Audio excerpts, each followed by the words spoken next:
उसके अलावा वैसे ही खाली माला में इसमें वैसे सिद्ध नहीं होगी ये, कोई भी किसी भी इष्ट को आपको लेके चलना पड़ेगा साथ, कोई शक्ति होनी चाहिए, जरूरी है।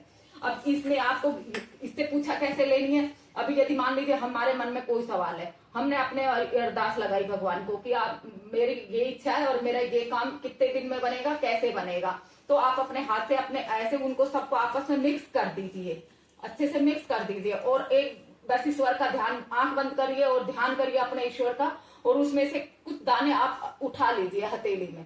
हथेली में आप उठाएंगे तो आप अब ये दाने देखिए, आप ये मेरे आए हैं सम संख्या में, सम संख्या में मतलब अपना मेरा काम जल्दी बनने वाला है। तो जब सम संख्या में आएंगे तो आप समझ जाइए कि मेरा काम बन जाएगा, जल्दी बन जाएगा। और विषम में आएंगे तो विषम संख्या में आएंगे तो आपका काम बनने में वो काम हो भी सकता है, नहीं भी हो सकता, दोनों ही बात है। तो ये होता है मेरे हर बार देखिए आप कि सम संख्या में ही आ रहे हैं, सम संख्या में आ रहे हैं। तो आप ऐसे करके आप इन गेहूं को यूज में ले सकते हो। उसके अलावा आप कोई भी चीज, यदि गेहूं आप जैसे ही चावल रखते हो तो चावल भी यदि आप सिद्ध करते हो तो चावल को भी आपको इसी तरीके से यूज लेना है। और यदि आपको कभी ऐसा लगता है कि हम कहीं ऐसी जगह जा रहे हैं कि हमें कुछ भय लगता है या हमारे अंदर से आप ऑटोमेटिक अपने को महसूस होने लगता है कि हम वहां जा तो रहे हैं, कहीं कुछ ऐसा ना हो जाए, तो आप इसमें से थोड़े से गेहूं लीजिए, सम संख्या में आने चाहिए, और इसमें से 2 लौंग लीजिए, 2 लौंग और ये गेहूं आप अपने साथ रख के ले जाइए।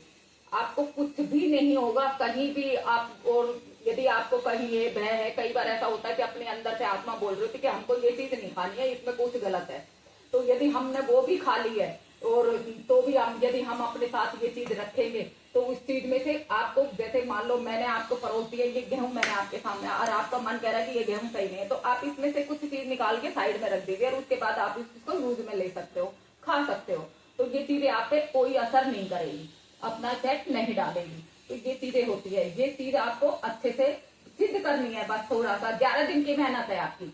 तो उसके बाद आपको अपने सवाल के जवाब आराम से मिलेंगे, ये चीजें सिद्ध करने के बाद, पहले से नहीं मिलेंगे। और ये आपको अच्छे से समझ में आई होगी। ये काली राई है, हर परिवार में सभी लोग रखते हैं, हर हिंदू धर्म में किचन में काम आती है। ये पीली राई है, ये भी करीब करीब किचन में काम आती है।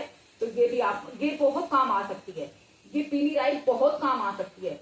यदि आपका काम नहीं बन रहा है, कहीं भी आपको कहीं कोर्ट कचहरी के लिए जाना है, तो आप पीली राई के कुछ दाने उठाइए, अपने इष्ट को याद करते हुए उनको एक माला पहनाइए, माला पहना के अपने इष्ट को माला, यदि आप घर में माला नहीं पहना सकते हो तो आप मंदिर जाइए, मंदिर में कोई माला चढ़ाइए आप अपने इष्ट को, और वहां से कोई फूल पत्ती उठा के ले आइए और उसके साथ में कुछ दाने अपने साथ रख के ले जाइए। आपका कोर्ट कचहरी का काम या वैसे कोई भी आपका छोटा मोटा कोई काम नहीं बन रहा है, या कहीं कागज पे किसी के साइन कराने हैं वो नहीं हो रहा है, तो वो भी आपका हल हो जाएगा। तो उससे ये चीजें तो बहुत काम आती है। यदि आपको किसी पैसे वैसे की परेशानी चल रही है, बहुत ज्यादा दिक्कत हो रही है कि हमें तो किसी से पैसा लेना है या किसी को देना है, वो हमसे देने में बन नहीं रहा है, या हमें लेना है वो भी हमारा नहीं आ रहा है, तो उसके लिए भी आप ये सब काम कर सकते हो। लेकिन जब भी पैसे निकलवाने के लिए आपको काम में यूज में लेनी है, तो ये फिर हनुमान चालीसा पढ़नी होगी आपको, हनुमान चालीसा से सिद्ध करनी होगी, तब आपके पैसे का काम बन जाएगा। जो किसी से पैसे निकलवाने उससे पैसे आ जाएंगे, आप अपने साथ रख के लेके जाइए। तो ये चीज इसमें काम में आती है। उम्मीद करती हूँ आपको ये जानकारी अच्छी लगी होगी। अच्छी लगे तो आप कमेंट कीजिए, लाइक कीजिए, शेयर कीजिए। आगे की जानकारी फिर मैं आपको और दूंगी। जय माता दी।